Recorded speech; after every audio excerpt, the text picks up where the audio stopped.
Mirëmbrëma dhe mirë se erdhët në pikë. Politika nuk ka pse të jetë e egër, por duhet të mbjellë ide që nëse aplikohen në sistem të prodhojnë mirëqenie. Politikani nuk është një njeri që vetëm krijon kaos në parlament, por ai që mbjell paqen dhe qetësinë në komunitet. Një antar i zgjedhur i parlamentit nuk është dikush që di të vishet me kostum firmato, por ai që di të prezantojë më së miri komunitetin që me votë e çojnë në atë institucion. Por sot, sa herë shikon seancat plenare, të vjen të plasësh për lojën e fjalëve që përdoret, mungesën e debatit konstruktiv dhe produktin final, mirëqenien e popullit, uljen e procedurave burokratike, drejtësinë dhe barazinë në të gjithë qytetarët e këtij vendi. Megjithatë, kohët e fundit duket se disa të rinj me integritet din të jenë kaq ndryshe nga sa kemi parë në atë sallë dhe kaq të njëjtë nga sa i kemi njohur në rrugë. Ka të rinj që din të ligjerojnë për te teatrit të përditshëm politik dhe të jenë kaq real. Një të tillë sot e kam në studio, teksa Erald Kapri është me mua. Faleminderit Erald që pranuat ftesën. Faleminderit për ftesën. Duhet domosdoshmërisht ta nisja kështu. Duhet ta bëja këtë krahasim të asaj që unë personalisht shoh në foltoret e kuvendit, në figurat që dalin tek ajo dhe në atë e cejaken e kostumeve me ngjyra e pa ngjyra, nuk të mbetet në mendje një fjalë, një parull, një problem që ti në kaq pak kohë ke arritur ta çosh aty dhe mbrapsht ke marrë mbështetjen e kaq shumë njerëzve. Prandaj më lejo në emrin tim së pari të them faleminderit që përfaqëson njerëzit që besuan tek ti. Faleminderit shumë. E vlerësoj së tepër.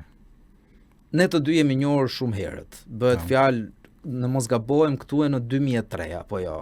Ti shkruaja aso kohë në një gazetë të përditshme. Unë lexoja shkrimet e tua dhe shihja tek ai djali i vogël një njeri të madh. Sot ky njeriu i madh betet ende i vogël, por idetë e tij janë ato që shkojnë shumë më gjerë nga sa ishte fillimi. Natyrshëm pyes Erald, kanë kaluar kaq vite, ke kaluar kaq shumë shkallë për të arritur deri këtu, dhe sot dua të di, a i ke bërë ndonjëherë krahasimin sa ndryshe është të gjykoje politikën nga tryeza e një gazete ku punoje dhe ta shohësh sot në ulsen e parlamentit ku ligjeron? Është ndryshe, nuk mund ta mohoj këtë gjë, megjithse me punën e gazetarit prej vitesh e ndiqja nga afër, shkoja në parlament, kisha komunikime shumë deputet, politikan, e kuptoja lojën politike, por sigurisht që ajo sallë ka një peshë tjetër, duke menduar që ke një vot përfaqësuese dhe ti duhet të plotësosh pritshmëritë, duhet të shkosh edhe përtej vetvetes.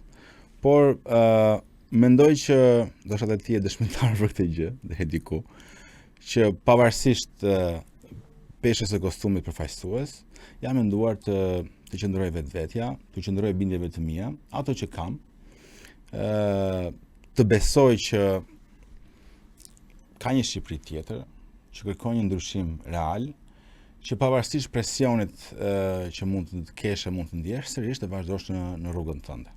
Pra, të besosh e të mos e qesh dorën nga besimi, shumë e rëndësishme kjo gjë. Për mua ka funksionuar gjithmonë dhe më vjen mirë që edhe njerëz si ju, që më kanë njohur dhe përpara një vit kam që jam deputet, ma thonë një gjë, domethënë që vazhdon të mbetesh i njëjtit besimeve siç ke qenë më përpara, të njëjta gjë që i thoya në tavolinë, thua edhe në parlament. Dhe kjo më jep kënaqësi, më thënë, më jep shumë kënaqësi. E di çfarë vëreja unë nga ana tjetër, sepse ndoshta ata që nuk kanë mundësinë të jenë me ty çdo ditë, nuk e dallojnë këtë gjë.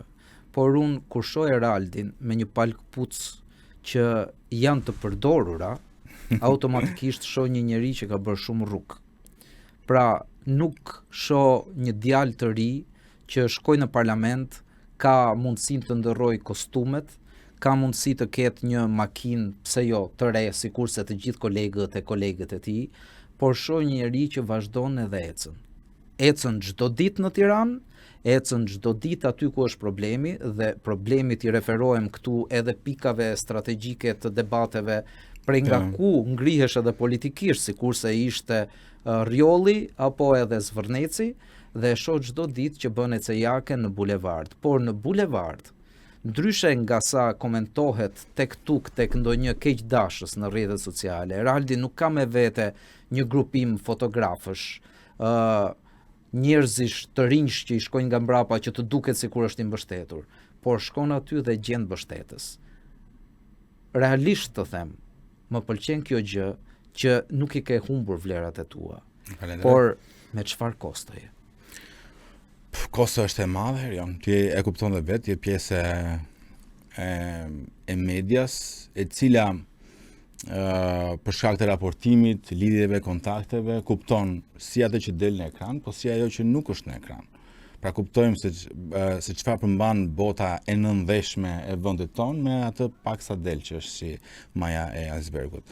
Po mund ta vëresh vetëm javën e fundit. Javën e fundit jam kërcënuar në mënyrë të drejtë për drejtë nga bashkëshorti dhe një zyrtar lokal i rëndësishëm socialist të Durrës, bashkëshorti i drejtoreshës që vodhi 3 milionë euro paratë e pensionistëve në post. Dhe unë e kam denoncuar, kam thënë që shiko zonja për 6 muaj drejtoresh vodhi paratë e pensionistëve, të cilët shkojnë atje dhe nuk u japin pensionin, imagjino. Dhe ai më ka çuar mesazh që po vazhdo të folë për këtë, të bëj këtë, të bëj atë, apo përmes mediave anonime që financohen drejt për drejt nga pushteti, nga paraja e pisët e korrupsionit dhe e krimit organizuar, që më shantazhojnë. Dhe pse ndodh kjo? Për një arsye shumë të vetme, që unë të mbyll gojen. Që Agronsheja të mbyll gojen, na shantazhojnë. Nuk ishim mësuar tha me njerëz që janë vërtet të lirë, që mund të thonë mendimin e tyre. Ishim mësuar me njerëz që mund t'i blinin, ti shantazhonin e të mbyllnin gojen, se ne kemi parë çfarë ka ndodhur te 5 vite. Nuk e besojnë ende që ka një njeri që nuk e shantazhojnë dot.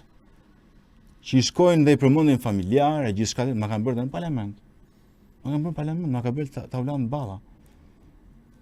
Ka krijuar një insinuat pa lidhje për të më shantazhuar. Dhe i kam dalë po aty në parlament, kam thënë nuk do ja dalësh dot, më ke këtu përballë. Ashtu si besoj unë, do t'i them gjërat sërish.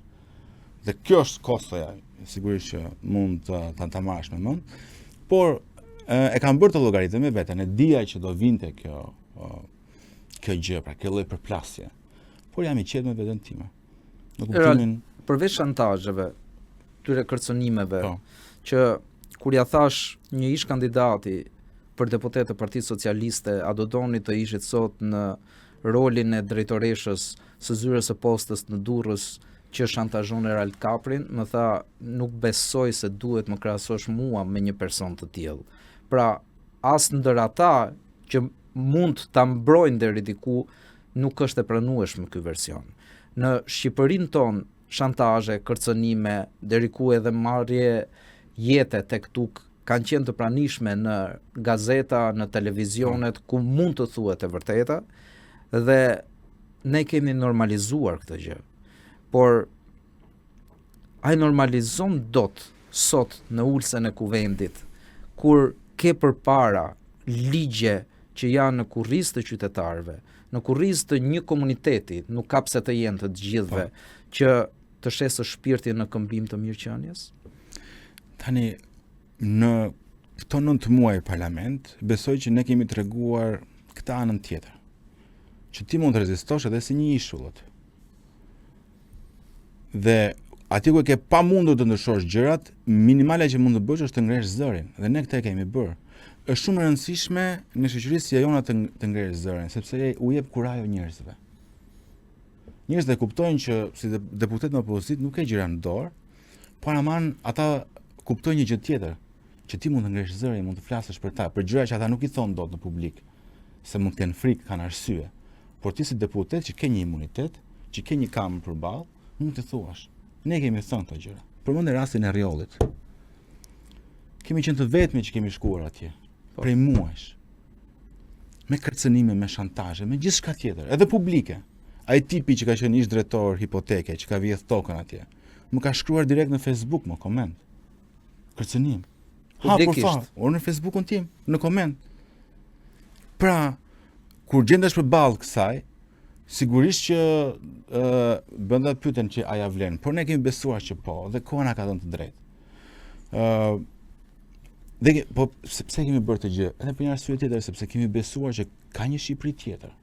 Ta hajt drejt që i morën 50.000 vota, nuk janë pak. 50.000 njerëz ta kanë besuar.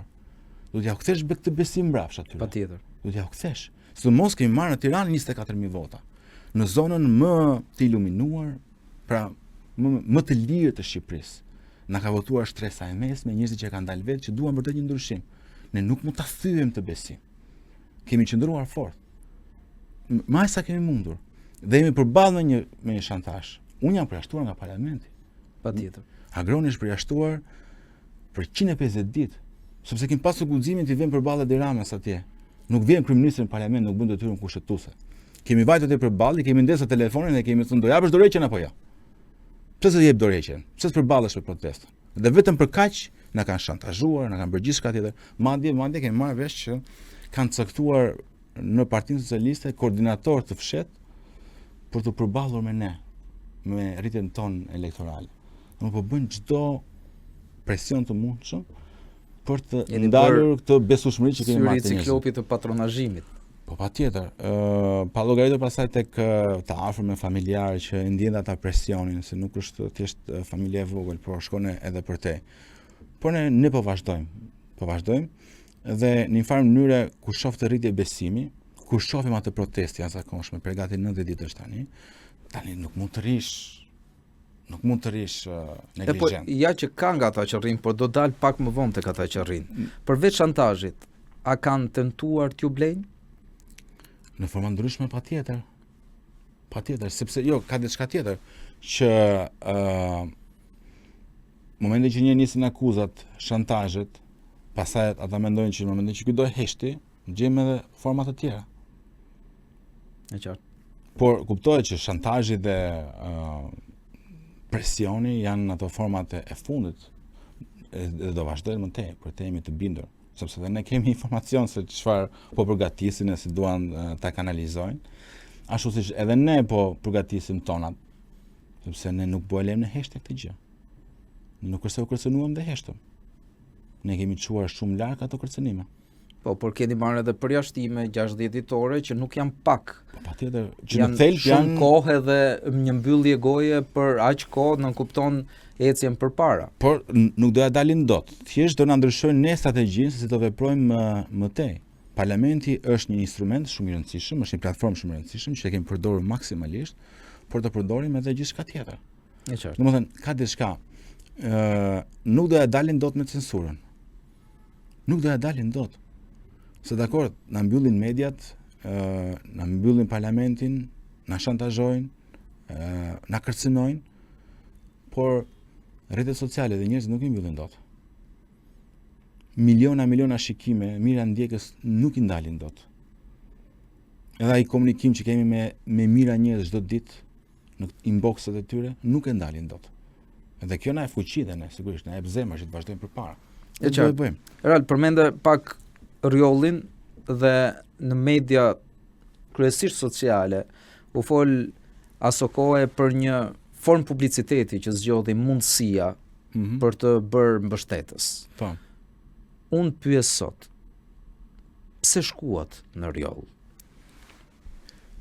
Të gjithë të tjerët nuk shkuan. Po. Edhe partia më e madhe opozitare u tërhoq me pretekstin që ja kemi dhënë mundësinë kur ishim në pushtet banorëve të asaj zone të bënin dokumentacionin e tokave të tyre, zgjodhen të mos e bënin, të mbanin në kontroll ato që kishin dhe u tërhoqën duke e parë këtë si problem të banorëve, më shumë se sa atë që ju pastaj e bët kaos. Po mirë, a ka kuptim të thuash që ne u dham të drejtën, nuk ja dalun dot, dhe ata humbën të drejtën. E drejta e pronësisë nuk humbet sepse institucionet nuk punuan. Ju e pasë çfarë ka ndodhur atje që një ish zyrtar, drejtori hipoteke, ka marrë 150 hektar vet, pas të rreshgimtar ky vet tek pull. Tani ne kemi dalë aty komplet parimor. Po, sepse ju nuk jeni votues në rjoll, besoj. Po kemi zbuluam që kishim marrë 2 vota në Rjoll. Po për 2 vota nuk besoj se duhet të shkoni të angazhohesh të aq ditë. Duhet të jesh me parimin se unë nuk kam qenë vetëm në Rjoll për shembull, apo agroni ka qenë në Theth për shembull. Përpara. Po. Disa herë. Unë kam qenë në Fushkruj, që kam ndihmuar një djalë që të merrte motorin elektrik, se kishte bllokuar policia pa të drejtë. Po, ka qenë një ndër. Kam qenë në spital, kam qenë në zyrtat e hipotekës, kam qenë kudo ku kam parë që janë shkelur liritë dhe drejtat e njerëzve. Rjolli është një shkelje e lirive dhe drejtave të njerëzve. Dëgjoj, çfarë është atë Erion? Është familja dhe prona. Se kjo është shtëpia jote. Po kur të synojnë të shtëpinë, pronën, familjen e dim çfarë gjendje e kemi. Ç'a të ka mbetur ty nga ky atë? Është si ftesë për të larguar, për të ikur. Si mund t'ja marrësh ti pronën një komuniteti shekullor atje, që dihet që janë për qindra vitesh që jetojnë aty. Edhe fakti që ndoshta nuk i kanë pasur letrat në rregull është për fat të shtetit që si ka pajisur me hipotekë. Tanë çfarë mund të thuash ti atyre që gjyshët e tyre kanë vdekur, kanë varrat e tyre në luftë në Malin e Zi, kanë mbrojtur Shkodrën, kanë mbrojtur Shqipërinë, edhe ti 100 vite më vonë u thua ti nuk je shqiptar këtu. Do ta marrim ne tokën ty dhe do vendosim ne s'ka rëndësi bashkimi ose kushte tjetër se është çështje emri ajo. Mund të zgjidhin edhe Ulen, atë tjetrin Manen, mund të zgjidhin Kastratin këtë duan. Por nuk mund të sillesh me njerëzit kështu. Ç'a kuptimi ka kjo? Mirë që nuk i pyet për zhvillimin, se edhe duhet i pyesësh. Patjetër. Por si ta zhvillojmë për të mirën e komunitetit, prandaj bëhen dëgjesë. Po merrte pronën. Ç'a do të marrë tjetër? Ky është atë dheu jote, është prona jote. Ti pos pa të garanci për pronën tënde. Është kthyer prona në këtë vend mallkim. Unë flas shpesh për këtë gjë. Është kthyer mallkim. Kushdo që ka pas pronë nga gjyshrit etj, në vend që të gëzohesh se i kanë lënë një pasuri, ta kishte jetën më të lehtë, është kthyer në mallkim. Kanë me dekada në gjykata, nuk e marrin dot. Edhe shikojmë pas sekret papritur diku mbi një pallat, dikujt i merret atje, nuk shkon kjo. Ndaj kemi dalë, kemi mbështetur. Pavarësisht se nuk kanë qenë votuesit tan, nuk kishim ndonjë pretendim, kemi dalë, kemi mbështetur në parim. Sepse e dim që si Rjolli është gjithë Shqipëria, se nuk është se është gjithë Shqipëria, po pse në jukat në poshtë, çfarë është bërë? E keni parë, është mbushur jugu me vila, me fshatra turistik. Shko në fshatrat e jugut. Ato në fshatra krenar, ka një histori të tyre të jashtëzakonshme. Ja njësoj po të varfër. Qeveria vetë u angazhua që disa prej tyre ti risillte në vëmendje duke u investuar në lek së pari. Pa ata i ke prapë të varfër ti. Dhe ata kryesisht nuk jetojnë aty. Nuk është zhvillim ky pra. Ky nuk është zhvillim. Edhe për këtë gjë kemi folur dhe besoj që Rjolli, se Zvërneci ishte kupa që u derdh, por Rjolli për 100 ditë është gati rezistencë, u dha një mesazh që duhet të ndryshojnë gjërat. E qartë. Erald, mundësia duket si një përikje nga Partia Demokratike. Si ju, si zoti Shehaj, keni qenë pjesë përbërëse e Partisë Demokratike, keni dhënë kontributin tuaj. Po. Dhe sot unë nuk habitem që ju të keni kundërshtan mazhorancën, sepse ju atë po e sulmoni fort. Por nuk gjej përgjigje kur Partia Demokratike gjithashtu ju sulmon. Ju e keni një përgjigje? Po sigurisht që kemi një përgjigje. Është thjesht që nuk e pranojnë dot faktin që ka një parti tjetër, ka një alternativë tjetër që mund të bëjë opozitë. E mund të bëjë opozitë vërtet. Automatikisht pyes, mos ndoshta nuk duan më të bëhet opozitë. Apo e kanë ekskluziv atë rol. Më e bukur është që ata përdorin atë tezën opozita e opozitës. Në fakt njerëzit e mendojnë më mirë se kush e bën opozitën e opozitës. Dhe protesta e madhe kombëtare në shesh e ekspozoi këtë gjë shumë qartë. Ekspozoi. Tani dëgjoj.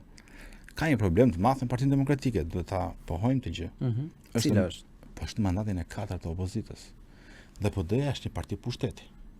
Që ose vjen në pushtet, ose përballesh në pasojën drejt shkrirjes pasaj. Derisa ke 4 mandate në opozitë, me ditën lidhje, me ditën qasje, s'ta kanë fajin njerëz, ta kanë fajin vetë. Ne kemi pritur që ndryshonte Partia Demokratike. Nuk ndryshoi dhe vazhdojmë rrugën tonë. Çfarë ndodhi që nga momenti i largimit, unë mbaj mend atë deklaratë të zotit Berisha, i cili tha që diskutuam me zotin Shehaj, dhe ai ka dëshirë të angazhohet në diçka tjetër personale. Dhe u ndam paqësisht duke uruar njëri tjetrit që çdo gjë të ecte përpara. Jemi në kohën e rithemelimit.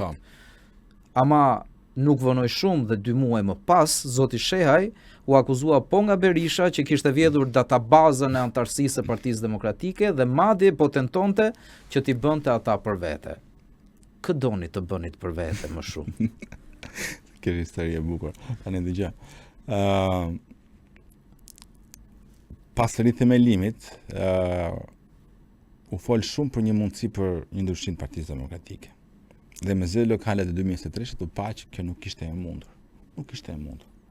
Kështu që Agron Shehaj mori një vendim civil edhe të pjekur. Dgjoj, unë mendoj që gjërat nuk bëhen kështu, nuk po e ndryshoi dot nga brenda, se edhe garova për kryetar partie. E pranua edhe vetë që më vodhët votat, se e than vetë ata që ja vodhën përballë Bashës, po dalë të bëj projektin tim politik. Ashtu siç e mendoj unë. Tani më thuaj një moment kur ne jemi marrë me PD-n. Kur jemi sulmuar PD-n. Jo, prandaj pyes veten. Dhe prandaj ju pyes ju.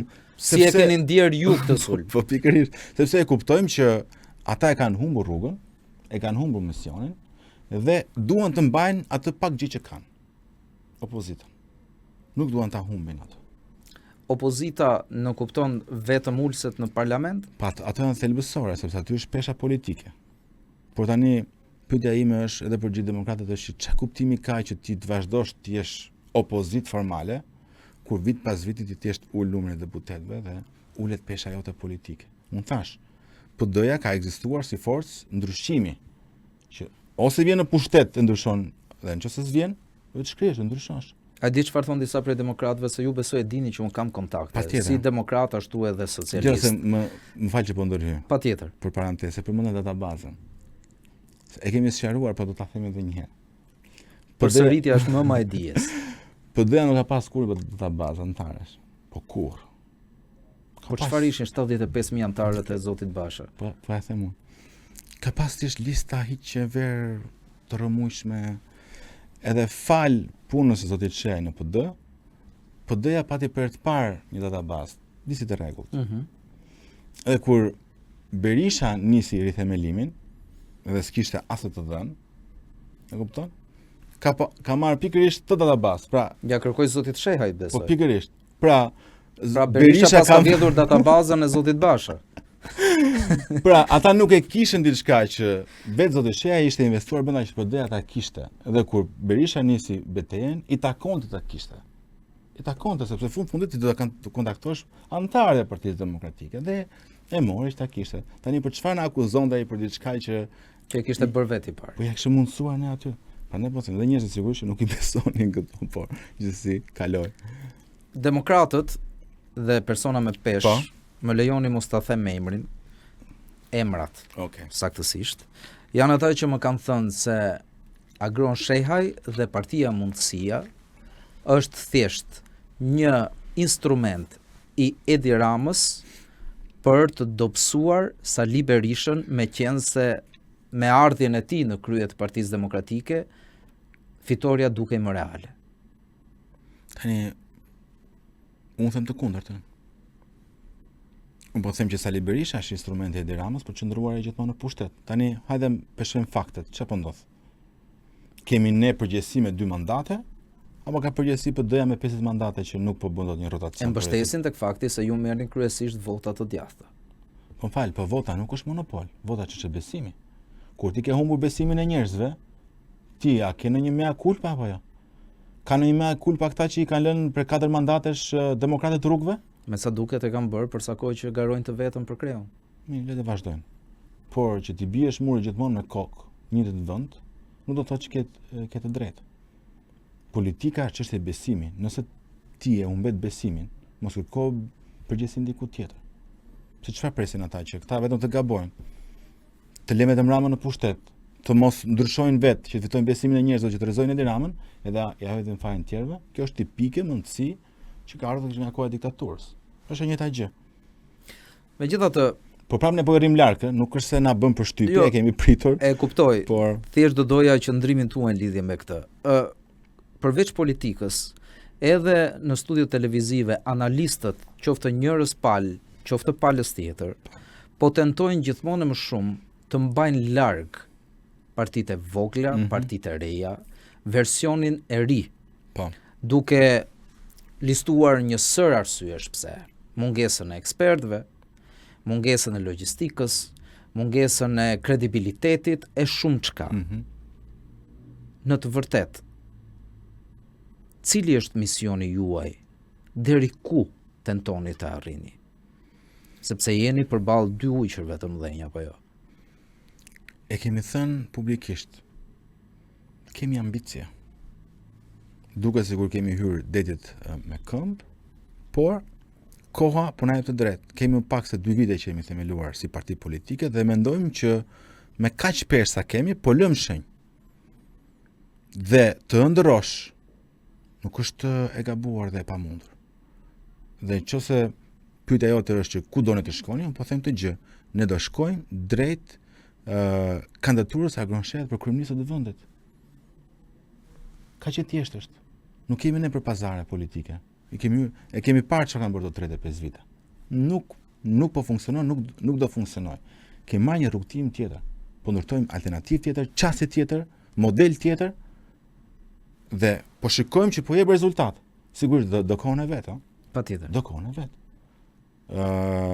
Por historia politike tregon për të kundërtën. Domethënë nuk ka gjë të pamundur në politikë. Politika është arti i sëmundshmës. Është vetëm një fushë ku nuk mund të thuash kurrë. Albin Kurtit ju deshën 12-13 vite në Kosovë. Nuk e di, Peter Marxharit në Hungari u deshën rreth 3 vite. Ne nuk e dim sa mund të dojë koha jon. Ky i dyti përdori informacionet e marrë nga gruaja që punonte në pushtet dhe kishte më të shpejt rrugën drejt suksesit. Erald, nëse me të mëdhenjt do jeni gjithnjë opozit. Me të vegjëlit ka ndonjë mundësi orientimi drejt bashkëpunimit? Dëgjoni. Apo shihni edhe aty diçka që nuk funksionon? Dëgjoni, se kemi një qasje të ndryshme, shohim shpesh të idenë e bashkëpunimit të tjerë. Tani me zgjedhjet e fundit, pam që qasja jonë rezultoi e drejtë. Patjetër. Po njësoj dhe Shqipëria bëhet. Disi më pak edhe lëvizja bashk.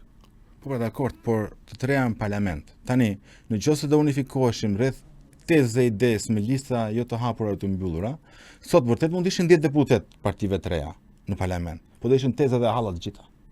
E vërtet, edhe kjo. E do ishte skandal, do ishte tmeshme. Pra nuk ka të bëjë thjesht numri, por ka të bëjë me qasjen. Tani realisht trehemi nga partitë e reja në parlament. Unë, zoti Shehaj dhe zoti Redi Muçi. Zonjën Ana nuk po e quaj sepse nuk është deputete fatkesisht. Nuk e kemi parë askush për po nuk është, e pranon dhe vetë është zgjedhja e tyre. Tani besoj që të 3 deputet e rinjët nga forcat e reja kanë bërë diferencë. Se e vlerësoj edhe punën e zotit. Patjetër, e kisha mbrëm në program. Prandaj qasja jon nuk është një qasje bashkëpunimi vetëm me firme, dokumenta siç e shikojmë këtu. Në politik, së mos në opozitë, të bashkojnë kauzat. Apo ja? Kauzat ose të bashkojnë ose të ndajnë. Këtu duan të bëjmë pisë të gjithë. Futuni nga troni. Ç'është kjo qasje kështu? Ne mendojmë ndryshe. Tani, a është protesta një kauzë që bashkon?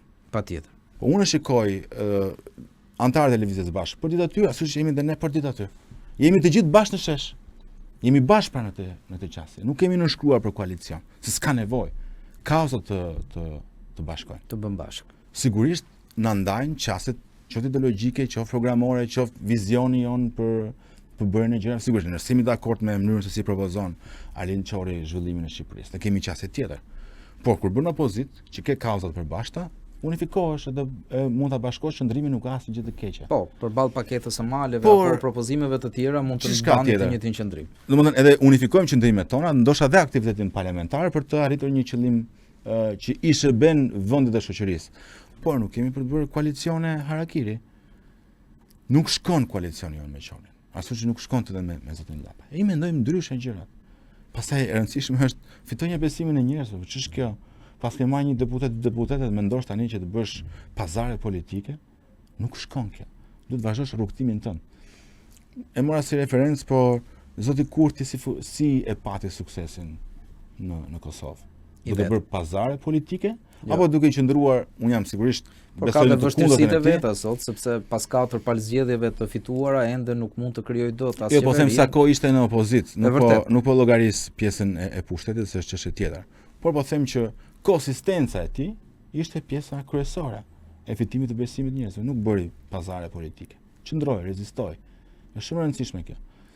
Pra, pa bindur njerëzit, të flasësh për koalicione, të flasësh për pazare politike, mendoj që këto janë pjesë e gjithsej narrativës 35 vjeçare që kemi parë ne.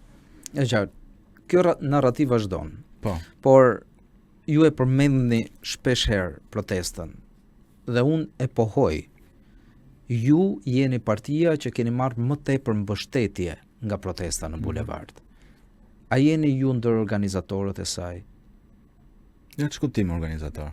A keni ju vendimarrje tek mikrofoni, tek marshimi, tek pjesa nga sheshi Skënderbej drejt kryeministrisë, sepse kështu u bë tani me akse është bërë edhe protesta më ndarje. Ka me dhjetra, me qindra mbështetës tanë në protest, po askush nuk është vendimarrës. Unë mendoj që ju vetë keni intervistuar shumë për atyre që janë në aktivistëve më të zëshëm, më gjë njërin për atyre që thotë që na ish imponuar partia mundësia me një gjë apo me një gjë tjetër.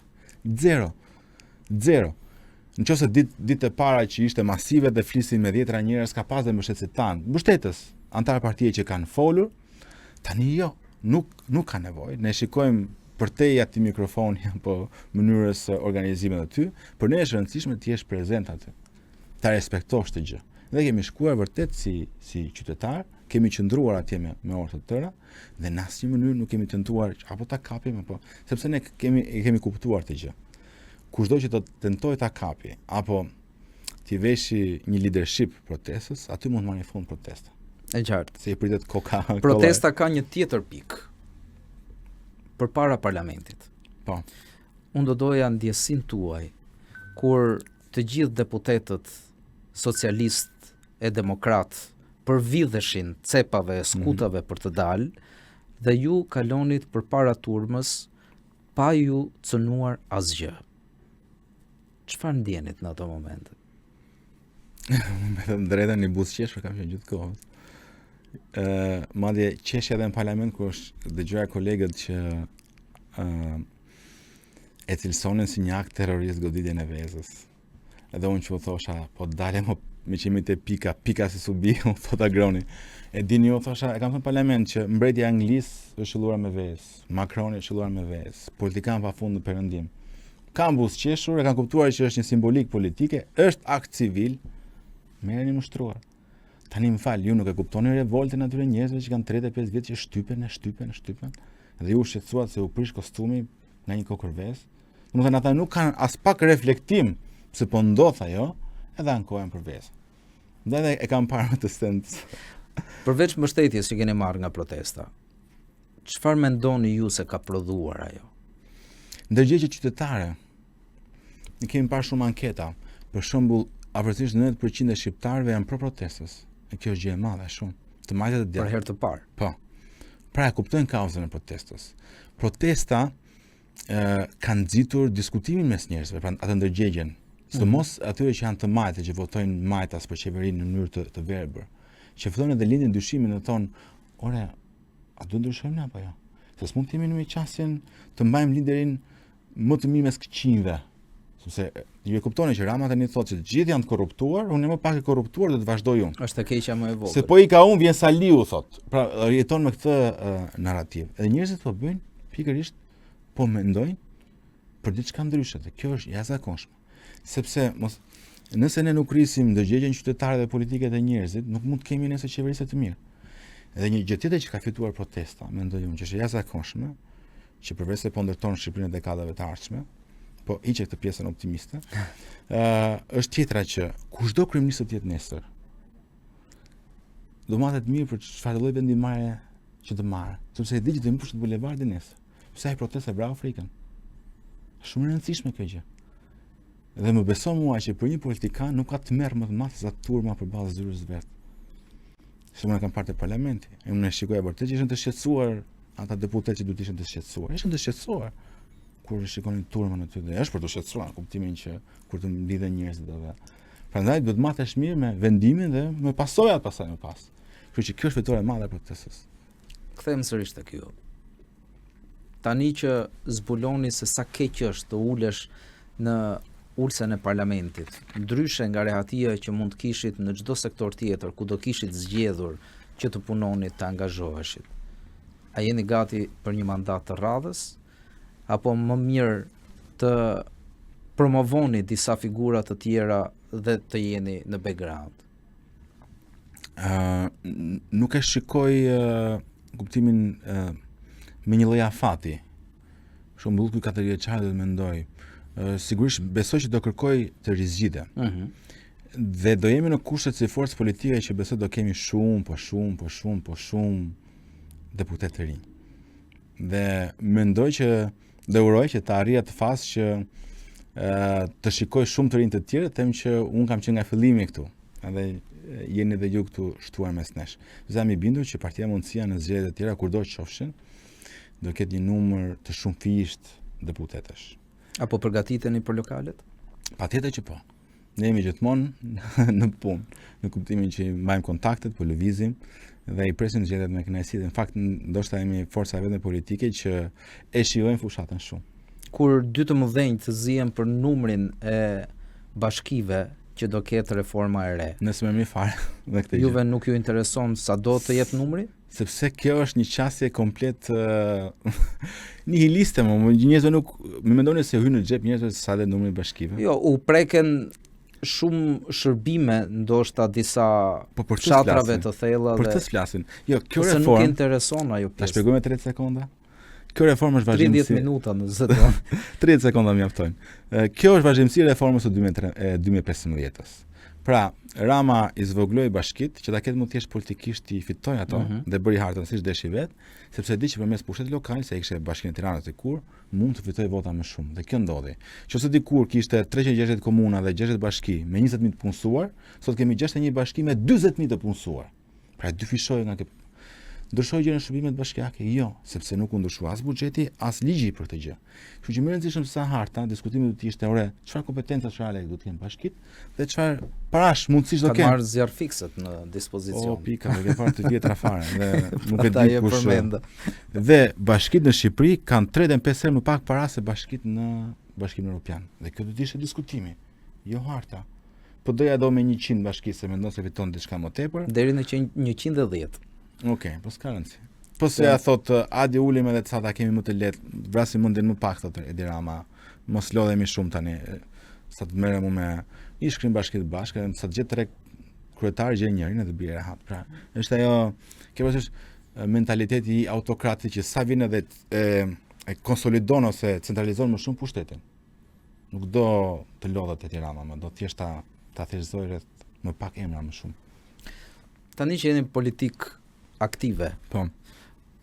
Cili është ridëlli, labirinti më i përdorur nga politika për të mbajtur vëmendjen e qytetarëve larg problemeve? Sikurse përmendët pjesën e reformës disi, por po, marrja me veten. Ping-pongu. Pra, në parlament mund të ketë një agjendë të rëndësishme ligjesh, po çikosh ti shmanget vëmendja direkt sepse merren me njëri tjetrin. Edhe me procedurën, domethënë edhe është e qëllimshme kjo. Është e qëllimshme kjo.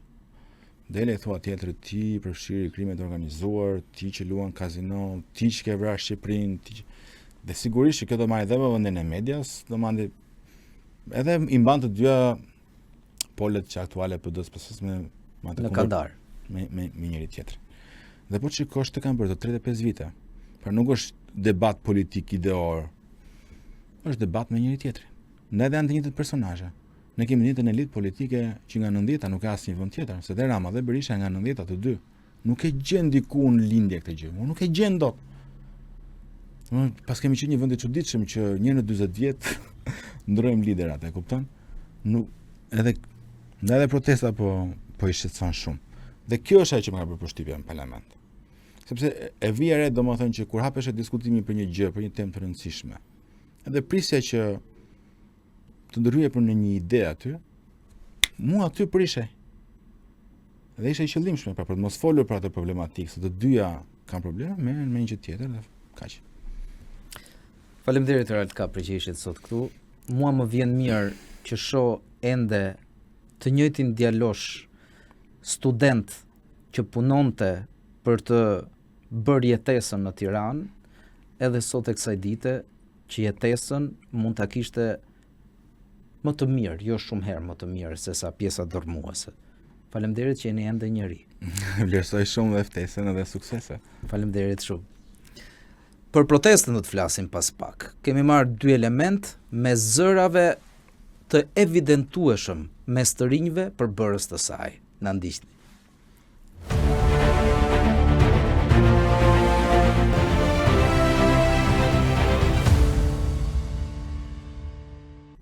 Rikthehemi bashk, e ardhmja u takon të rinjve. Dhe për këtë bazohem tek faktet e të sotmes, asaj që shohim në Olimpiada shkollore, në rezultatet e shkollimit jashtë dhe çdo ditë në bulevardin qendror të Tiranës. E sheh tek thirrjet që bëjnë, tek sloganet që shkruajnë dhe fryma që lën pas kur çdo gjë ka mbaruar. Kur flas për protestën, e kam sa të lehtë aq edhe të vështirë të evidentoj dhe prezantoj të rinjt që më lën bresa çdo ditë në ECE-jaken që bëj para këtij programi, por nuk mund të mos evidentoja 2 emra që shërbejnë më shumë si prototip i versioneve rinore. E para është një studente ekselente. Ajo frymëzon me deklarata dhe të bën të dyshosh nga kauzat që ka mbrojtur deri më sot. Ajo na e tregon vetë, teksa Laura Kërtalli ndodhet me mua sonte. Faleminderit Laura që pranuat ftesën. Faleminderit, kënaqësia ime. Në anën tjetër timen është 50% dhe një duoje djemsh që në të parë nuk të lëm përshtypjen, por në vena rrjedh gjak politikani sepse janë bite një ish deputeti. Ai është Llani Dojgjani, përfaqësues i Rinisë Evropiane. Faleminderit Llani që pranuat ftesën. Patjetër, kënaqësi. Bukur. Laura është e udhës që ta nisim bashk, jo prej gjinis, por prej kauzës që përfaqëson. Më bëri shumë përshtypje kur lexoj online që ju maturante 18 vjeç shkruat librin e parë mbi komunizmin. Tematika është kaq e vështirë për një maturante. Çfarë ju lidhi ju? Pse pikërisht ai libër? Me që nisëm kështu, mendoj se politika, po të flasim për politikën, është ose pasioni për politikën është i lindur. Dhe mendoj se me kalimin e kohës e kam kuptuar që ka qenë edhe pjesë e imja. Por nëse do të flasim për komunizmin, unë jam mbesa e një ish të dënuarit të regjimit komunist. Gjyshi im u burgos me pretekstin për agitacion dhe propagandë, sepse gjatë profesionit të tij si mjek në ishëm, ai pa shumë problematika të regjimit dhe foli haptazi ndaj tyre. Gjatë rritjes time, ai më ka informuar shumë për politikat e regjimit, për pakënaqësitë e njerëzve, për ideologjinë, për propagandën, dhe ai ka qenë burimi kryesor që unë edhe u njoha me regjimin komunist. Pastaj me rritjen time, sistemi arsimor e ka pjesë të programit, e kam njohur aty. Në matur kam marrë pjesë në një panajër shkencor, ku jam thelluar më tepër, kam lexuar libra mbi regjimin komunist dhe bëra edhe një projekt atëherë me tematikën diktatori që i referoi figurës Enver Hoxhës. Nuk më pëlqen që t'i lë në gjys projektet e mia, por e vazhdova më tej me pjesëtarët e grupit, me një profesor që ishte mbikëqyrës atëherë, me kërkime të thella shkencore, me lexime, me redaktime dhe nga disa profesionistë që janë paraqitur edhe në libër. U mundova të bëj një panoramë pasqyruese të gjithë regjimit komunist, objektive, dhe subjektiviteti do ishte një rrjedhojë e këtij objektiviteti. Ku në fund mbaj edhe qëndrimin tim në lidhje me regjimin komunist, sepse mendoj që e vetmja mënyrë për të pasur një të ardhme të ndritur është të mos të përsërisim gabimet e së shkuarës, dhe mendoj që regjimi komunist ka qenë një periudhë e errët dhe periudha më e errët e historisë shqiptare, dhe e mira që mos të ripërsëritet. Dhe jemi në një krizë që në një krizë historike përsëri mendoj që shumë elemente të këtij regjimi diktatorial po ripërsëriten. Dhe prandaj kam insistuar që rinia të paktën të jetë njohëse e këtij regjimi dhe mos ta shohë thjesht si një përrall, por ta shikoj si një realitet që mund të jetë kërcënuese edhe sot. A mund të më numërosh disa prej problemeve që ju duken juve që janë njësoj? Po filloj vetëm te ajo çfarë ndoshta është ndryshe ose çfarë shikojnë që është ndryshe, që është liria e fjalës. Pra, nëse më parë nuk ka qenë e mundur që ti ta thuash mendimin të ndryshe, sot e ke këtë liri të fjalës. Por nëse do të flasim në mënyrën e funksionalitetit, atëherë për shembull ne kishim të bëjmë me një propagandë, diktatura e proletariatit quhej, që pushteti supozohet do të ishte i klasës punëtore, por në fakt pushteti ishte i përshëndruar në një grusht të vogël, të ngushtë, siç ishte byroja politike. Dhe nëse do të flasim dhe për sot, sistemi demokratik,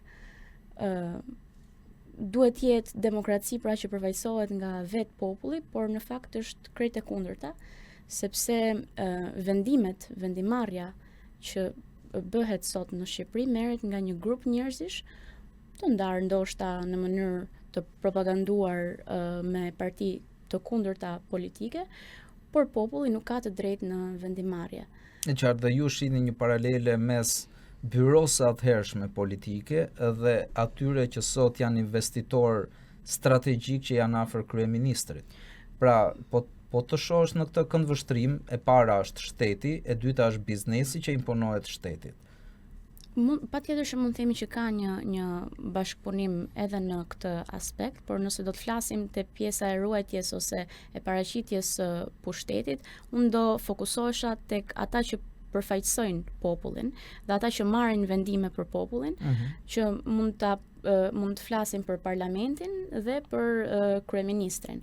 Dhe mendoj që edhe pse mund ta lidhem me protestën, kjo protestë ka qenë një revolt ndaj këtij sistemi bipartiak, do thoja, që bën edhe kontrollin e të gjithë vendimarrjes dhe e të gjithë mënyrës se si shteti funksionon. Do ndalemi pak më vonë te protesta, sepse dua fillimisht të ndalem tek ju. Pra, ju shkruat një libër mbi komunizmin, një punë përgatitore që e keni kryer me familjar, por gjithashtu edhe me mësuesin respektiv që juve ju ka ndihmuar se si ta orientoni të gjithë tezën tuaj.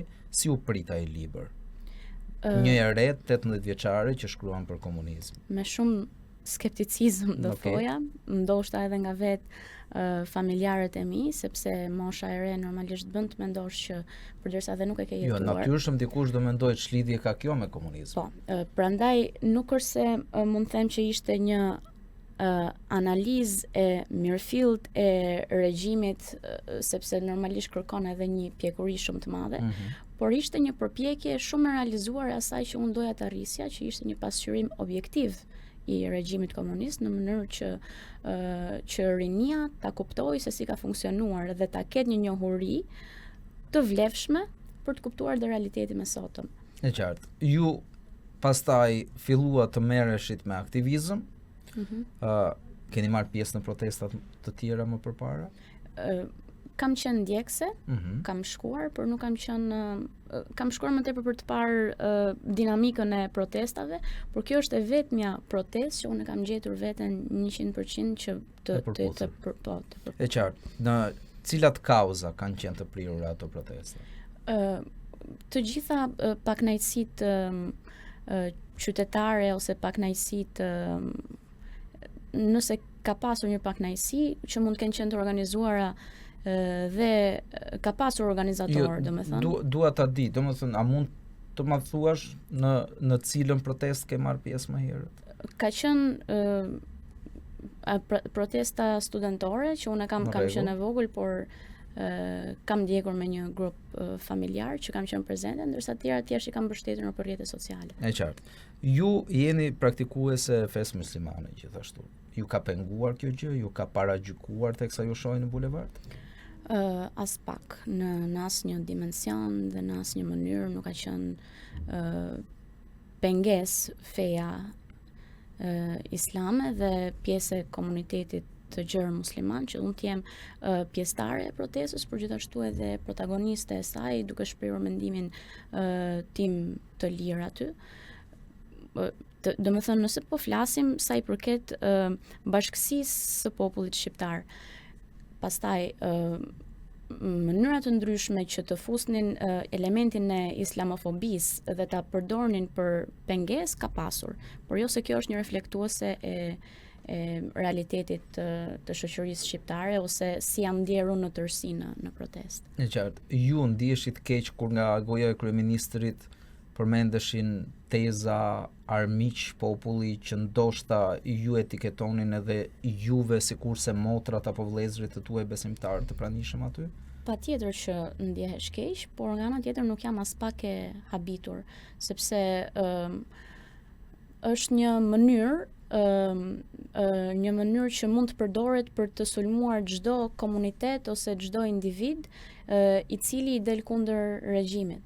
Dhe nuk jam as pak e habitur, por nga ana tjetër edhe të jep një hov për të qenë kundërshtare ose për t'i pasur sy të hapur dhe për të parë se kë ke përballë.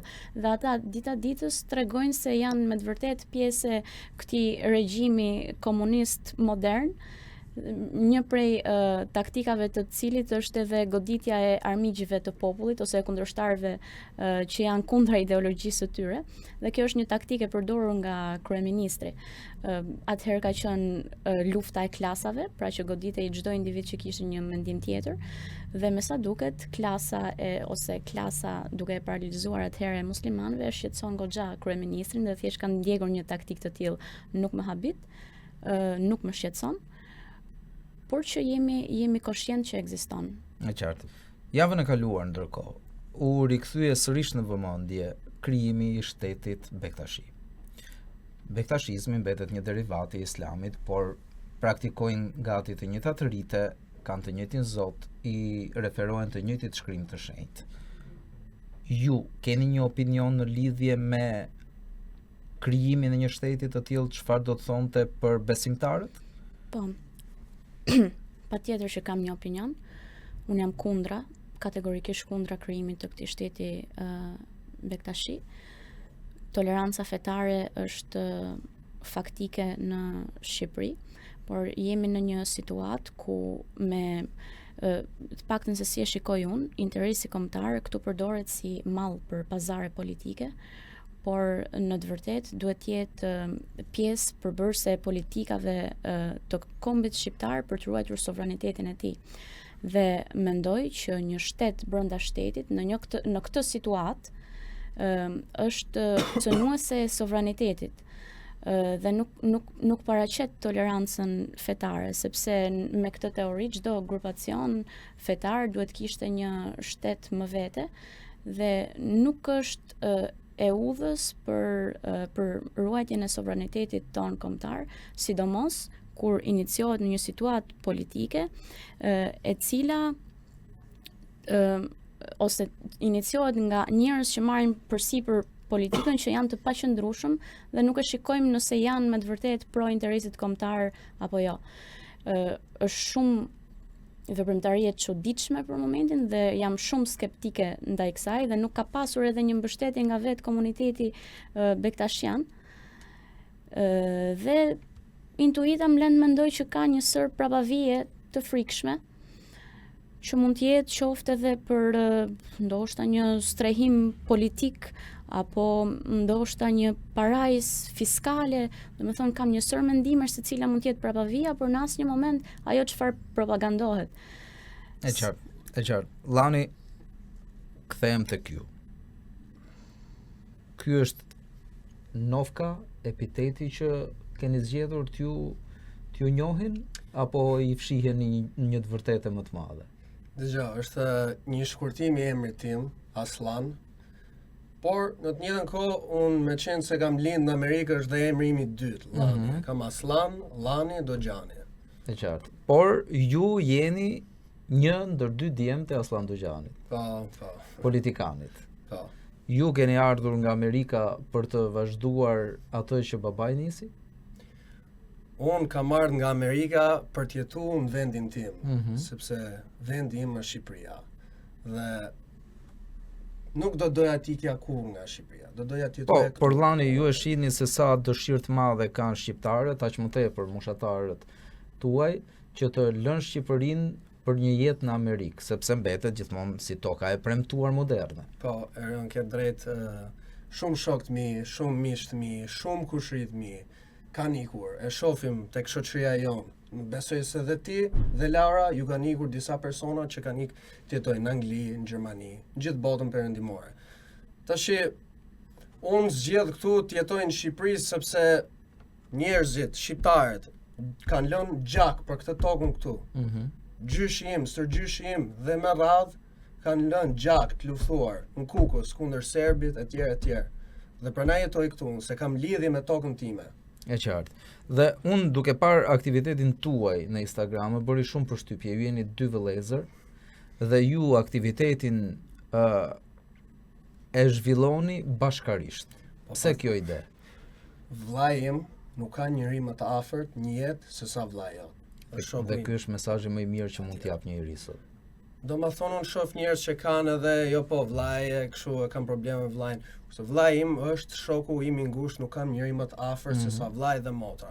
Por vllai se kam, do më thonë afër mosh, është 2 vjet më i vogël se unë edhe jemi rrit bashkë dhe kemi të njëjtat ideale, të njëjtat ide për një Shqipëri më të mirë, gjithmonë për të luftuar dhe kur na vjen momenti që shohim diçka që nuk shkon, një padrejtësi, nuk do të ndodhe kurrë ai moment që as unë, as vllai im nuk do të flasim, nuk do ta ngrim zërin për një padrejtësi në Shqipëri, se siç e dim kemi sa të duash padrejtësi këtu. E qartë, por teksa ju ngrini zërin, është shumë e thjeshtë që dikush tjetër të vijë dhe ta ngrej zërin mbrapsht apo t'ju bëjë një padrejtësi.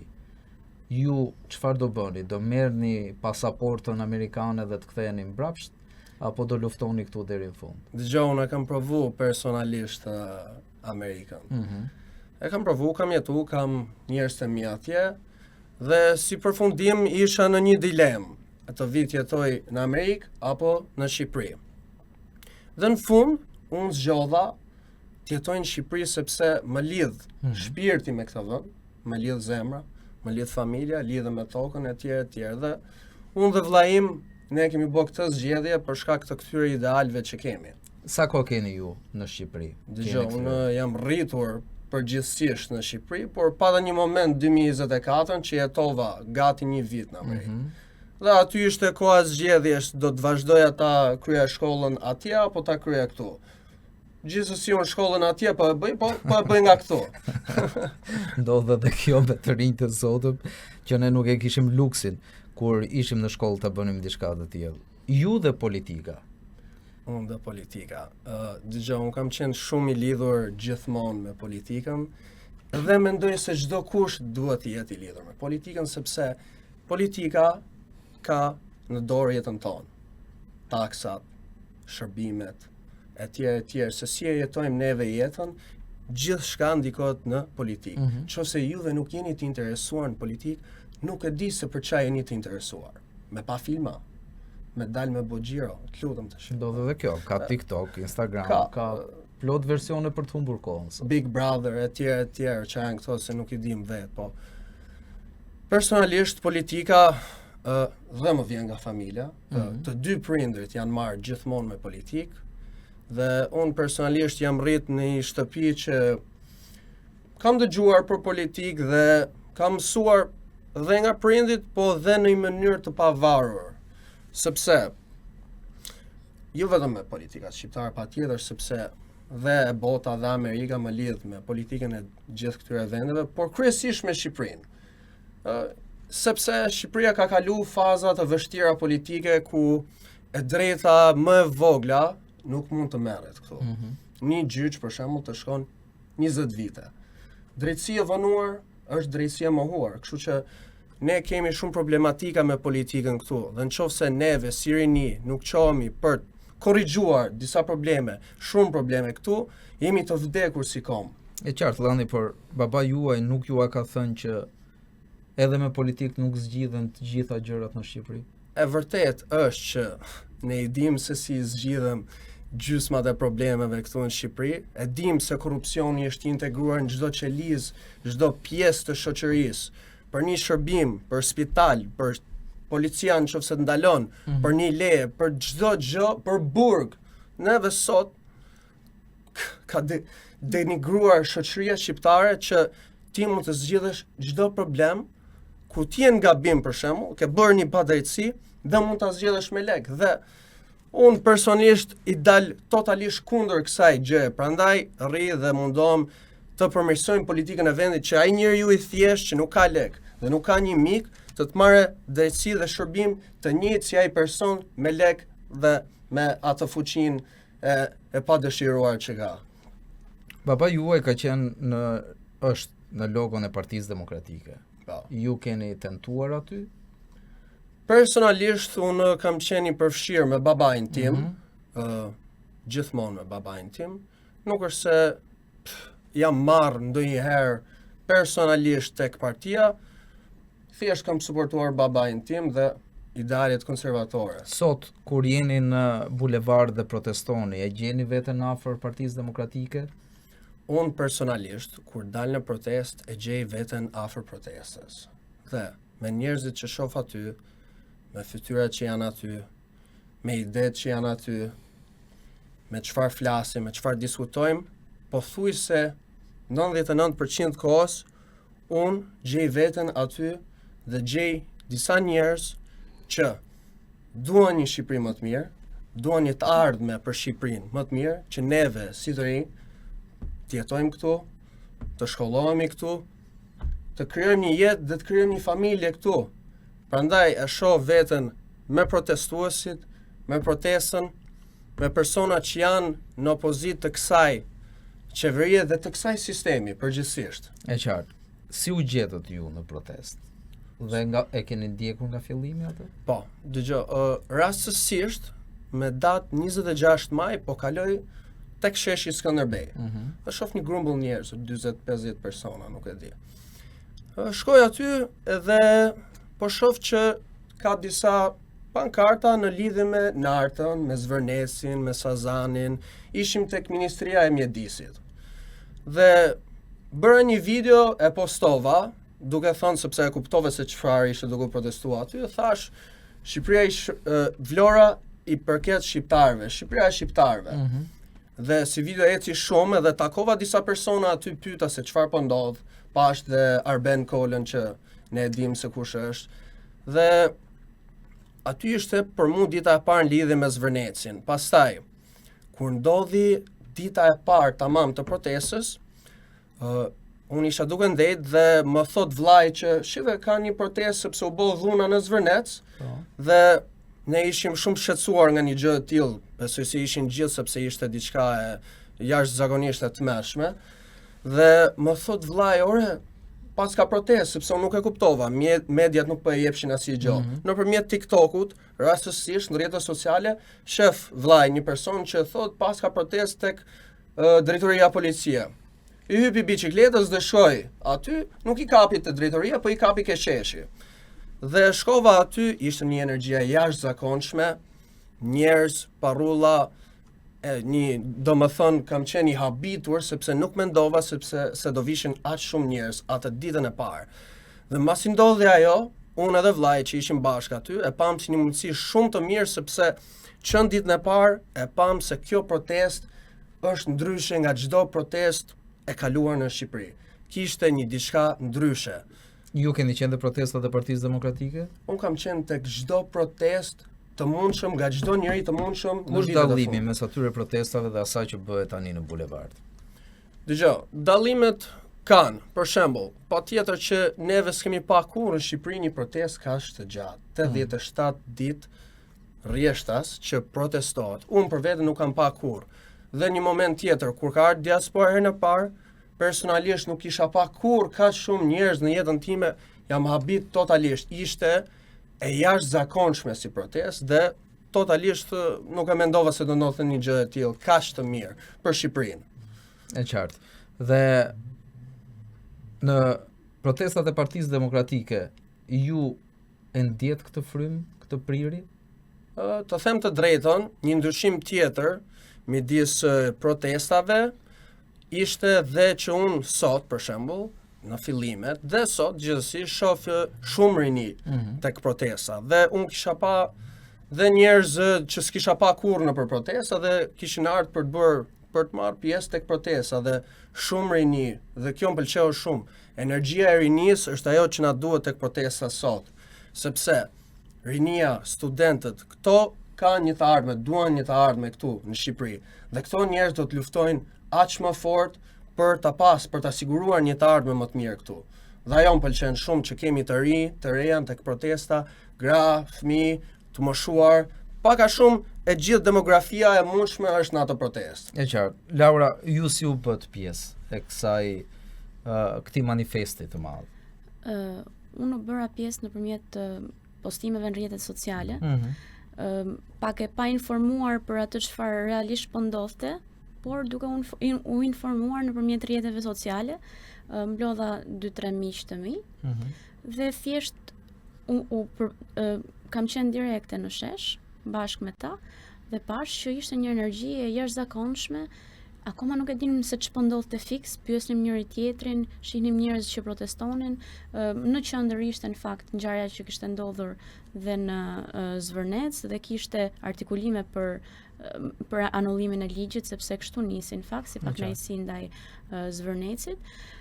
Por vazhdoi dhe të nesërmen, vazhdoi ditë më vonë, ne pam ngjarjet që ndodhen aty dhe pastaj mori edhe një lloj transformimi ose intensifikimi të kauzës edhe të mlefit qytetar dhe mori edhe një trajt pak më ndryshe. Domethënë, nëse nisi vetëm si pakënaqësi ndaj projektit në Zvërnec, ajo pati një gjithëpërfshirje të pakënaqësive të ndryshme dhe mori një karakter shumë kombëtar si protestë. Më thoni pak, çfarë ndjeni ju kur jeni aty në marshim? Kur shikoni të gjitha versionet e popullit shqiptar, se protesta i ka të gjitha të përfshira dhe nuk ka kufizime, ndonse politikisht kanë filluar të bëjnë disa. E para ka një ndjeshmëri shumë të madhe ndaj simboleve kombëtare, kur përmendet Shqipëria, flamuri, gjak shqiptarësh, qëndresa ndaj sistemit dhe mendoj që është një përfaqësi e pakënaqësive dhe mlefit, por gjithashtu dhe një solidaritet kombëtar pra të gjithë që kemi ardhur aty, pavarësisht bindjeve politike, pavarësisht backgroundit familjar ose edhe fetar, ne jemi pjesë të një shoqërie, jemi pjesë e Shqipërisë dhe mendoj që të gjithë mund ta gjejnë veten, sepse nuk është e iniciuar nga një parti politike, nuk është e iniciuar nga një grupim interesi, por të gjithë shkojnë atje sepse ndjejnë veten të përfaqësuar pjesë e shoqërisë shqiptare dhe të përfaqësuar ndaj vlerave që ka shoqëria shqiptare. Është një emocion i jashtëzakonshëm, them drejtën, sepse nuk ka gjë tjetër që ty mund të bëj të angazhohesh 87 ditë me radhë. Është e jashtëzakonshme dhe e mira është që për te çdo gjëje fryma ka mbetur e njëjtë që nga dita e parë dhe deri tani. 87 ditë të plota, të kryera, të mbushura. Por në 87 ditë pjesëmarrja ka oscilacionet e saj.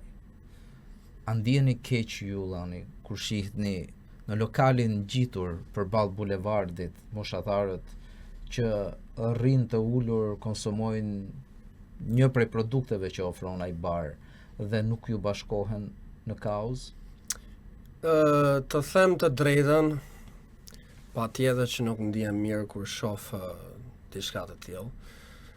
Du të them që dhe rinia shqiptare, si çdo rini tjetër, ka problemet e veta, patjetër.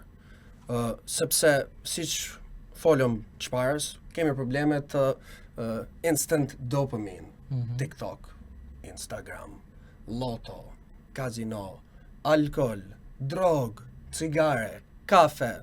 Domethënë këto janë gjëra që e hutojnë njeriu. Janë gjëra që mendoj, siç thoshin në Rom, domethënë bukë dhen, edhe cirk, bukë cirk, edhe nuk e din se çfarë të ndodh. Tashi neve si rini, këto gjona janë temporary. Po, nuk janë të përkohshme. E di çfarë nuk është të përkohshme është të bëhet një ndryshim në Shqipëri për më mirë, për drejtësi. Dhe unë nuk jam dakord që disa të rinj, të reja nuk Patjetër që është me dëshirë dhe protesta, por unë mendoj se çdo person në shpirt është në atë protestë. Pavarësisht se ato persona një pakicë vogël mund të rrihen për kafene, mund të rrihen për nuk e di, sepse tash unë mendoj që siç thash, kemi disa probleme në rinjë që duhen zgjidhur. Por Duhet të zgjidhin të vjetrit, brezi im, apo ju mes jush? Po thua neve mes rinisë, sepse unë jam minimumi 2 fishi i moshës tuaj, prandaj po them të vjetrit. Pra, nga kush e prisni ju zgjidhjen për rinin? Nga kush? Se ne presim pleqërin nga ju, po ju ku e shihni zgjidhjen e problemeve të rinisë? Zgjidhjen. Unë e shoh që nuk ka rëndësi i vjetri apo i stërvjetri apo i riu. Të gjithë bëhemi bashkë që të rregullojmë problemet që ka edhe rinia dhe pensionistët dhe të moshës tuaj, të bëhemi bashkë sepse një pjesë të problemeve janë përbashkëta. Edhe ti nuk e drejtësi, edhe unë nuk kam drejtësi, dhe ai tjetri, dhe ai pensionisti që merr 100.000 lekë muaj, nuk i dalin as për ilaçe. Por ai është i lumtur, ai është gati të vdes tani që takoi kryeministrin, për shembull, njëri prej tyre. Pash tash ai ka kry punë me jetën, kështu që ai ta kryej atë punën e vet, të merret me ato punë e vet, ai e ka bë ëndrrën e jetës vet duke takuar kryeministrin dhe unë mezi pres ta takoj dhe pastaj kam kryer punën edhe unë me jetën time, kështu që nuk kam nevojë të jetoj më pas. Nëse kryeministri ju del nesër, mezi prisnin të takoni, thoni ju. Cili do jetë versioni juaj? Çfarë do t'i thoja unë kryeministrit? Nuk do t'i thoja atë që thaj, do t'i thoja që zoti kryeministër, a futesh dot në zyrë? A del dot nga zyra nga ora 9 e darkës, paga shumë? A del dot? Ti përballesh popullit që po ka 87 ditë që të kërkon llogari? Nuk hajnë molla mrapa shpinës, orame, do të me i thonë atit personit. Ke, ministra, kryetar bashkie, e tjerë, ti inkriminuar. Edhe ti po na thu që nuk ke dieni për asgjë që të ndodh me këto persone që i ke vendos ti. Nuk mund të tallesh me popullin këtë lloj mënyrë. Ne syt mballi kemi. E qartë. Llani, si ndiheni ju kur në atë bulevard këndohet Rama Hamburg, Berisha Hamburg? Unë mendoj që çdo person që ka vjedhur, çdo person që ka vjedh, që ka prek fonde publike, që e ka thy ligjin në burg të shkoje, neve s'do t'i fusim burg, do t'a fuse gjykata, prokurori, avokati sipas ligjit, se s'po bëjmë gjyqe popullore. Çdo person që ka vjedh, çdo person. Qartë. Laura, ajo që më jep më shumë kënaqësi në këtë protest është prania e vajzave, femrave, grave. Është një emocion shumë herë më pozitiv dhe këtu ndoshta kryeministri Rama ka të drejtë. Nëse do të bësh diçka, bëje me gratë dhe jo me burrat. E pash këtë gjë të reflektojë më së miri në marshimin që tani më është marrë përsipër nga vajzat dhe që është shumë herë më paqësor, shumë herë më i organizuar mirë dhe ka më tepër dashamirësi dhe pjesëmarrje. A ju duket juve njësoj? Apo ndoshta ne gjinia tjetër e shohim ndryshe?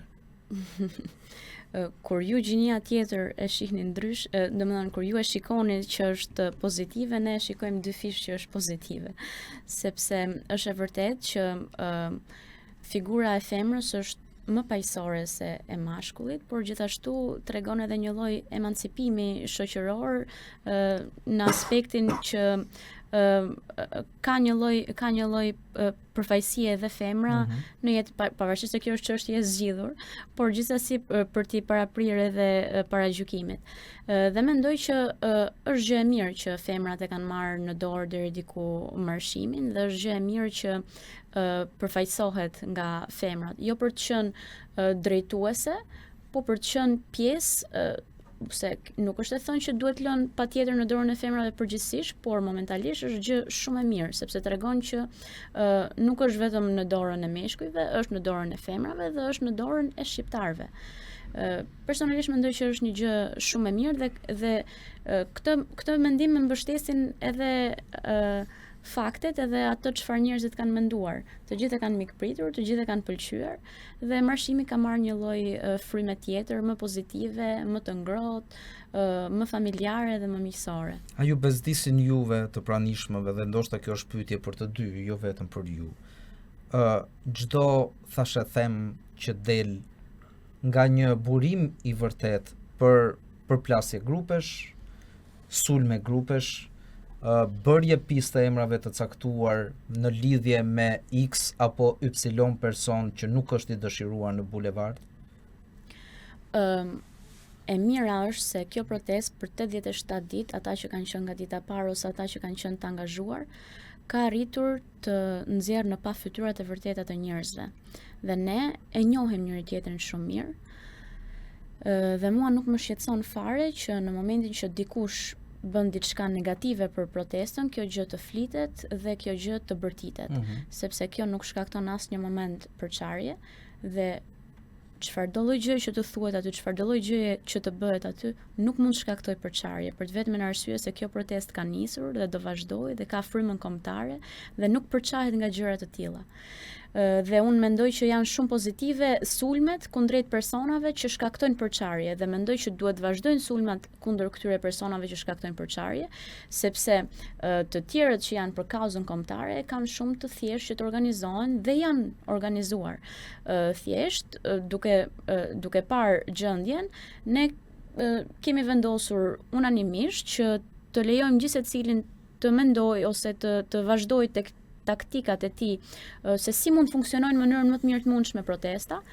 Kemi kohë, normalisht që mund bëhen edhe gabime taktike nga persona të gabuar, por pastaj siç funksionon edhe një sistem politik, ka rotacion politik. Në momentin që ai që është në krye të qeverisë dështon, atëherë ka rotacion politik. Ashtu do të funksionojë edhe protesta. I besohet kryesia organizative dikujt, në momentin që kjo kryesi organizative dështon, një front tjetër shfaqet sepse ne jemi për të mirën e protestës. Dhe kjo është situata.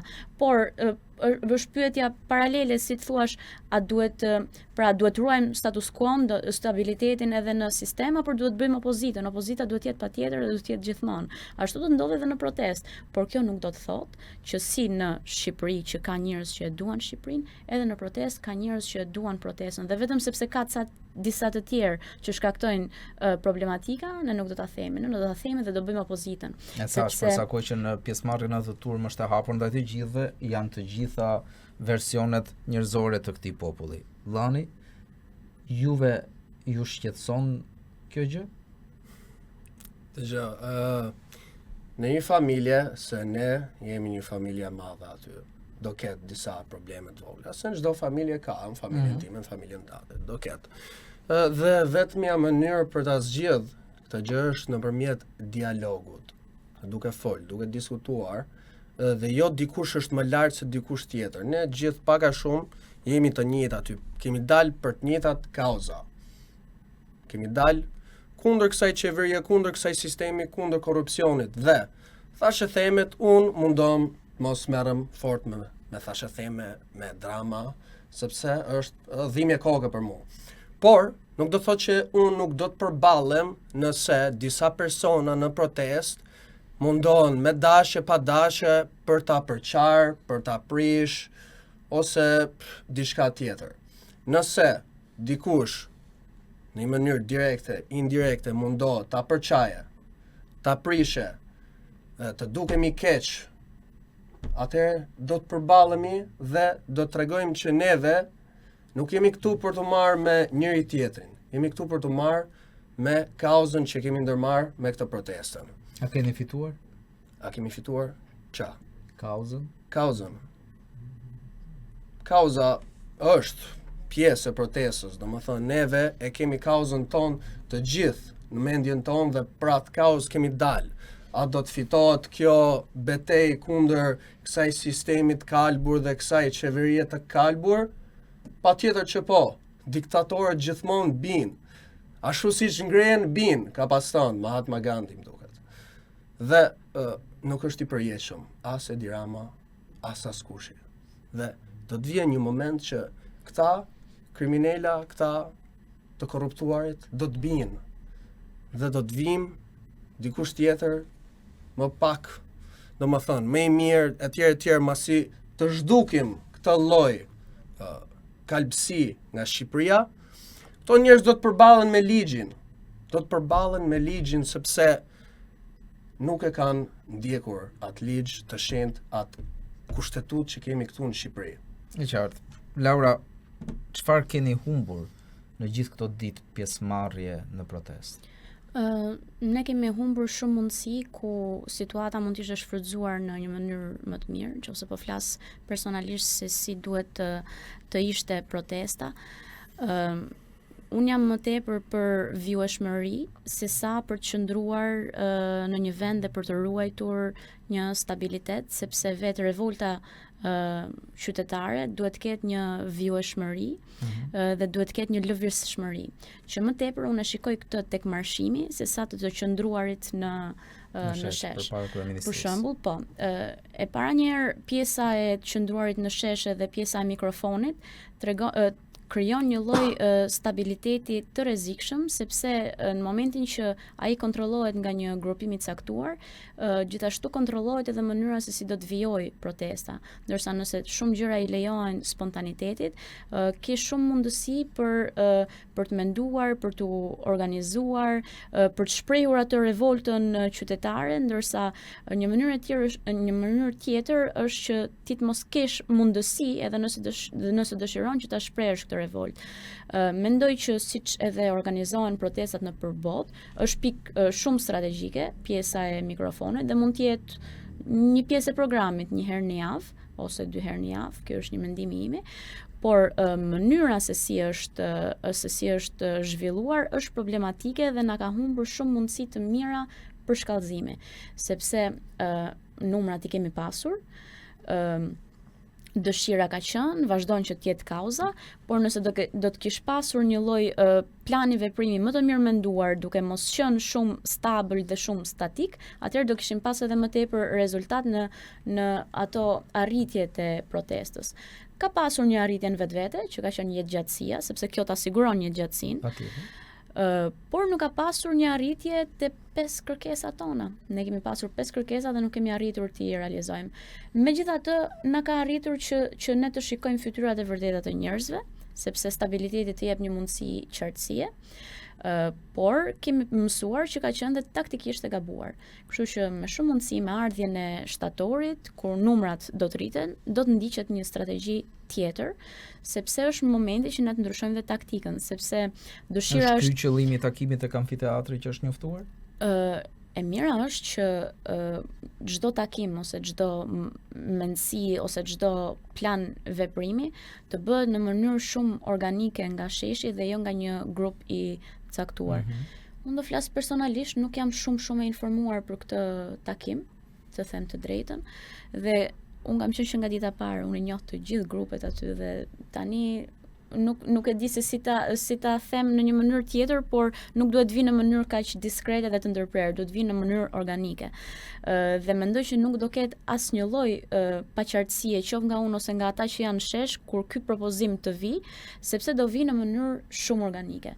Kështu që ajo mund të jetë një përpjekje, jemi të hapur për çdo përpjekje të mundshme, por organizimi i vërtet do të vi në mënyrë organike nga sheshi dhe do të vi në mënyrë shumë kuptim plot. Mund të themi që thjesht taktikisht ka dështuar një përpjekje organizative momentalisht, por ka pasur dhe të mirat e veta. Dhe jemi në fazën më të mirë të protestës, me shtimin e numrave, me ndryshimin e taktikës. Tani e dim se çfarë duhet bëjmë dhe si duhet ta bëjmë, dhe pritet që të kemi përveç ruajtjes së stabilitetit të mënyrës për të organizuar, do të kemi shumë shpejt, shpresojmë edhe rezultat.